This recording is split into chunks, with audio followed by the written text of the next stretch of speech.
আসসালামু আলাইকুম মামা, ভালো আছেন? বাবা আছো ভালো? ভালো আছি। কি মনে করে মামার মামা ঢাকায় একটা চাকরি পাইছি, হ্যাঁ। আইছিলাম কাজে, ওনকা জামানত হিসাবে 50,000 টাকা লাগবে, বেতনও ভালো 40,000 টাকা এটা পাইছি, ওনকা টাকাটা আচ্ছা মামা, চাকরিটা পাইছে শুনলে তো অনেক খুশি হয়েছি, কিন্তু মামা আমার হাতে তেমন কোনো টাকা পয়সা নাই, আমার বাজারের টাকাই নাই, বুঝছো? থাকলে তোমার অবশ্যই টাকা 50,000 দিতাম।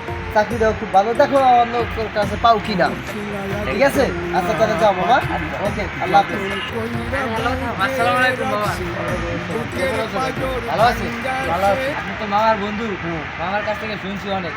মামা দেখা 50,000 টাকা চাইলাম, আপনার দ্বারা আইছি টাকাটা দিতে গিয়ে। ঠিক আছে,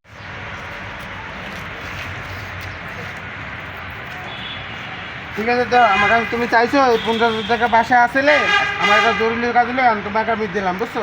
এই 50,000 টাকা নিয়ে তুমি ব্যবসা শুরু, এই চাকরিটা আগে ভালো করো, নাও। অবশ্যই এই আমি পরিমাণ টাকা দিয়ে মিলে দিলাম। সময় মতন টাকা পৌঁছে দিন। ঠিক আছে, আপনি চিন্তা করবেন না। আচ্ছা ঠিক আছে।